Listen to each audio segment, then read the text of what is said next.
Hello friends, आप सभी को कैसे हैं। आशा करते हैं आप लोग अपने अपने घरों में सुरक्षित होंगे, अपना ध्यान दे रहे होंगे और अपने घर वालों का ध्यान दे रहे होंगे और अच्छी रीति से पढ़ाई कर रहे होंगे। तो आज हम लोग झारखंड के इतिहास में, ये आखिरी क्लास है और आज हम लोग झारखंड के इतिहास में महत्वपूर्ण तिथियों के बारे में जानने का प्रयास करेंगे। महत्वपूर्ण तिथियों को जानेंगे, इसके बारे में समझेंगे हर एक क्वेश्चंस को। तो आज के क्लास को हम लोग शुरू करते हैं ज़्यादा देर ना करते हुए। तो आपके सामने है पहला क्वेश्चन जो एग्ज़ाम्स के लिए काफ़ी महत्वपूर्ण होगा। तो पहला क्वेश्चन है, GEL मिशन का झारखंड में प्रवेश कब हुआ था। GEL मिशन का झारखंड में प्रवेश कब हुआ था। तो फुल फॉर्म भी जान लीजिए। इसका फुल फॉर्म होगा गोस्नर इवेंजिकल लूथरन मिशन। ठीक है। तो और जब ये झारखंड में प्रवेश हुआ तो वो हुआ था 1845 ईस्वी को झारखंड में प्रवेश हो गया था। और इस मिशन के 4 मिशनरी लोगों के द्वारा पूरे झारखंड में धर्म प्रचार किया गया। तो वो है Emilius Koch, August Brandt, Frederick वॉच और थियोडोर जैक। इन 4 मिशनरियों के द्वारा ईसाई धर्म का प्रचार प्रसार किया गया और GEL मिशन का भी प्रभुत्व धीरे धीरे बढ़ता गया। ठीक है। और अगला क्वेश्चन है, झारखंड में सैनिक विद्रोह कब और कहां शुरुआत हुआ। झारखंड में सैनिक विद्रोह कब और कहां से शुरुआत हुई। ठीक है। तो इसका उत्तर होगा 1857 ईस्वी को, 12 जून 1857 ईस्वी को देवघर के रोहिणी नामक गांव से शुरू हुआ था। ठीक है। ये क्वेश्चन आ सकता है, पूछा जा सकता है कि देवघर के किस गांव से, कब, तारीख भी पूछा जा सकता है ना। तो इन सब बातों को याद रखना है। अगला क्वेश्चन है, SPG मिशन का झारखंड में प्रवेश कब हुआ। SPG मिशन, जब GEL कलिसिया आई, मिशन आई, उसके बाद अगला ईसाई मिशनरी संस्था जो था वो है SPG मिशन, है ना। SPG मिशन झारखंड में 1869 ईस्वी को आ चुकी थी, है ना। 1869 ईस्वी को आ गया था। और ये जो SPG मिशन है उसका फुल फॉर्म होता है society for propagation of gospel, जो बाद में एंग्लिकन मिशन भी कहते हैं इसको। और जब भारत देश आज़ाद हुआ उसके बाद इस मिशन का नाम CNI मतलब उत्तर भारत की कलीसिया, चर्च ऑफ नॉर्थ इंडिया के नाम से जाना जाने लगा। ठीक है। और अगला क्वेश्चन है, रोमन कैथोलिक मिशन का झारखंड में कब प्रवेश हुआ। रोमन कैथोलिक मिशन का झारखंड में प्रवेश कब हुआ। तो इसका उत्तर होगा 1874 ईस्वी को। 1874 ईस्वी को झारखंड में रोमन कैथोलिक मिशन का आगमन हो चुका था। ठीक है। अगला क्वेश्चन है, खारवार आंदोलन कब हुआ था। खारवार आंदोलन कब हुआ था। ये झारखंड के आंदोलन में बहुत ही महत्वपूर्ण स्थान है। अंग्रेज़ों के खिलाफ में भी किया गया यह आंदोलन।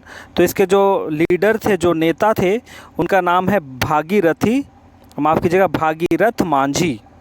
भागीरथ मांझी जो थे, उनकी अगुवाई में यह आंदोलन चलाया गया और यह आंदोलन भी 1874 ईस्वी को ही किया गया। ठीक है। अगला क्वेश्चन है, छोटा नागपुर काश्तकारी अधिनियम कब पारित हुआ। छोटा नागपुर काश्तकारी अधिनियम कब पारित हुआ। यह 1908 ईस्वी को पारित हुआ। और यह जो बिरसा मुंडा के द्वारा जो मुंडा विद्रोह हुआ था, मुंडा आंदोलन हुआ था, जिसको उलगुलान भी कहते हैं, इस आंदोलन के बाद ही अंग्रेज़ों को लगने लग गया था कि जो भी आदिवासी हैं वो मजबूत हो चुके हैं हमारे खिलाफ में। इसलिए उनकी बातों को मनवाने के लिए, उन्हें तसल्ली देने के लिए आदिवासियों को इस अधिनियम को पारित किया गया था, जो काफ़ी अच्छा अधिनियम था आदिवासियों के लिए, उनकी ज़मीन के लिए, उनके हक के लिए। यह अधिनियम बहुत ही महत्वपूर्ण स्थान रखा था, क्योंकि उस वक्त में भी जितने भी आदिवासी ज़मीन थे उस पर दिकुओं का अर्थात जो बाहरी लोग थे उनका प्रभाव बढ़ता जा रहा था। वे उन पर हावी होते जा रहे थे आदिवासियों पर, और उसी वक्त से ही आदिवासियों की स्थिति खराब होती जा रही थी, उनके ज़मीनों को लूटा जा रहा था। इसलिए अंग्रेजी शासन के द्वारा इस अधिनियम को पारित किया गया था। अगला क्वेश्चन है, रांची के नामको में लाह अनुसंधान केंद्र की स्थापना कब हुई?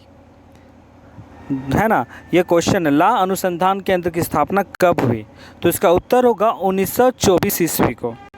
1924 ईस्वी को इस अनुसंधान केंद्र की स्थापना हो चुकी थी और यह वर्तमान में भी अच्छी रीति से कार्य कर रहा है।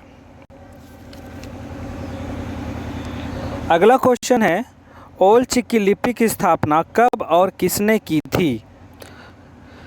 इस लिपि का प्रयोग संथाली भाषा के लिए किया जाता है ना, ये याद रखिएगा। क्वेश्चन में पूछा जा सकता है कि संथाली भाषा की लिपि कौन सी है या फिर ओल चिकी किसकी लिपि है, इस तरह का क्वेश्चन आ सकता है। तो इसका उत्तर होगा 1941 ईस्वी को इस लिपि का आविष्कार किया गया और पंडित रघुनाथ मुर्मू के द्वारा। ठीक है, याद रखिएगा इसके आविष्कारक कौन है, ये भी पूछा जा सकता है। अगला क्वेश्चन है, दामोदर घाटी निगम की स्थापना कब हुई? दामोदर घाटी निगम की स्थापना 1948 ईस्वी में की गई थी और यह जो परियोजना था, दामोदर घाटी निगम जो परियोजना था, ये आज़ादी के बाद प्रथम परियोजना था भारत सरकार का। ये याद रखिएगा। 2 परियोजनाओं का किया गया था, एक है स्वर्ण रेखा नदी घाटी परियोजना और एक है ये दामोदर घाटी निगम परियोजना। ठीक है, ये पहला था पूरे भारतवर्ष का। ठीक है, रांची आकाशवाणी केंद्र की स्थापना कब हुई? रांची आकाशवाणी केंद्र की स्थापना कब हुई, ये क्वेश्चन है। तो इसका उत्तर होगा 1957 ईस्वी को। 1957 ईस्वी को रांची आकाशवाणी केंद्र की स्थापना हो चुकी थी। अगला क्वेश्चन है, रांची विश्वविद्यालय की स्थापना कब हुई? रांची विश्वविद्यालय की स्थापना 1960 ईस्वी को की गई। अगर आपको क्वेश्चन पूछा जाता है कि झारखंड की सबसे पुरानी विश्वविद्यालय कौन है, तो वो है रांची विश्वविद्यालय और इसकी स्थापना कब हुई? 1960 ईस्वी को। अगला क्वेश्चन है, रांची में प्रथम दूरदर्शन केंद्र कब बना? रांची में प्रथम दूरदर्शन केंद्र कब बना, ये क्वेश्चन आप लोगों को पूछा जा रहा है। तो ये क्वेश्चन का आंसर होगा 1984 ईस्वी को। झारखंड में 1984 ईस्वी को प्रथम दूरदर्शन केंद्र रांची में बनाया गया और दूसरा 2 दूरदर्शन केंद्र है और दूसरा यहाँ आपका रातू में, रांची जिला में ही पड़ता है यह रातू, तो उसमें यह एक दूरदर्शन केंद्र स्थापित किया गया। और ये कब बना, दूरदर्शन केंद्र कब बना? 1984 को। अगला क्वेश्चन है, कब बिहार राज्य पुनर्गठन विधेयक 2000 में झारखंड को अलग प्रांत की मंजूरी मिली? कब मिला, ये क्वेश्चन पूछ रहा है कि बिहार राज्य पुनर्गठन विधेयक 2000 में एक नए राज्य का, माने झारखंड एक नए प्रांत का कब पारित किया गया? तो वो होगा 25 अगस्त 2000 ईस्वी को। 25 अगस्त को यह पारित कर दिया गया कि एक अलग राज्य स्थापित होगा, लेकिन उस वक्त इस राज्य का मैंने गठन नहीं किया, मतलब बस पारित कर दिया गया। उस समय के जो तत्कालीन राष्ट्रपति थे KR नारायण, उनके द्वारा इस झारखंड एक नए प्रांत को घोषित किया कि एक नया प्रांत बनेगा, लेकिन 25 अगस्त को वो पारित कर दिया गया। लेकिन 15 नवंबर 2000 को 2000 ईस्वी के दिन यह तय किया गया कि उस दिन भारत संघ में 28वें राज्य के रूप में झारखंड की स्थापना की जाएगी। ठीक है, लेकिन पारित कब किया गया पूछा जाएगा तो वो है 25 अगस्त 2000 को। और कब बन के तैयार हुआ या स्थापना कब हुआ, तो उसका उत्तर होगा 15 नवंबर 2000 को। ठीक है,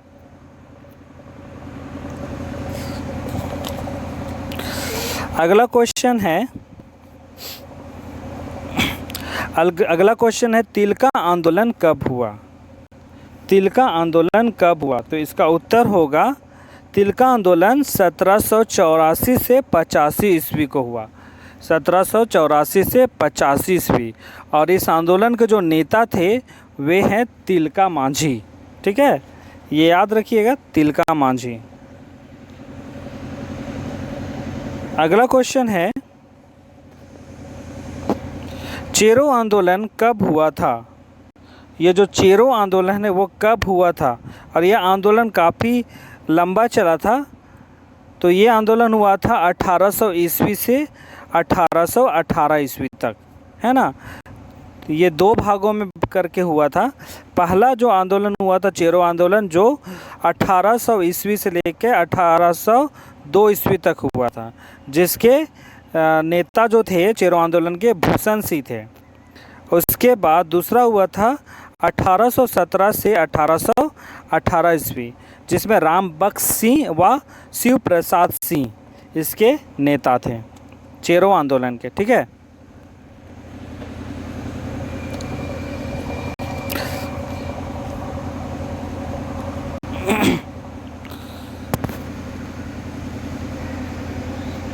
अगला क्वेश्चन है, ये आखिरी क्वेश्चन है, झारखंड में ईस्ट इंडिया कंपनी का आगमन कब हुआ? झारखंड में ईस्ट इंडिया कंपनी का प्रवेश या फिर आगमन कहेंगे, वो हुआ था 1767 ईस्वी में। 1767 ईस्वी में हुआ था। और कहाँ से हुआ था? सिंहभूम जिला से।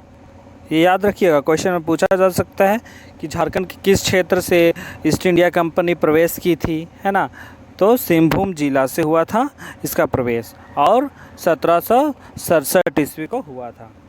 तो आज के क्लास को यहीं पे समाप्त करते हैं।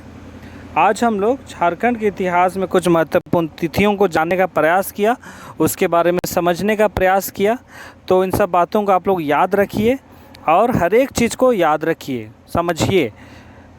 तो आज के क्लास को यहीं पे हम लोग समाप्त करते हैं, और कल से झारखंड के भूगोल के बारे में हम लोग अध्ययन करेंगे। ठीक है, तो आज के क्लास को यहीं पे समाप्त करते हैं। इस चैनल को सब्सक्राइब कीजिए, वीडियो को शेयर कीजिए, लाइक कीजिए और अपना ध्यान दीजिए, और घर में रहिए, अच्छी रीति से पढ़ाई कीजिए। ठीक है, तो आज के क्लास को यहीं पे समाप्त करते हैं और हम लोग कल फिर मिलते हैं। बहुत बहुत धन्यवाद।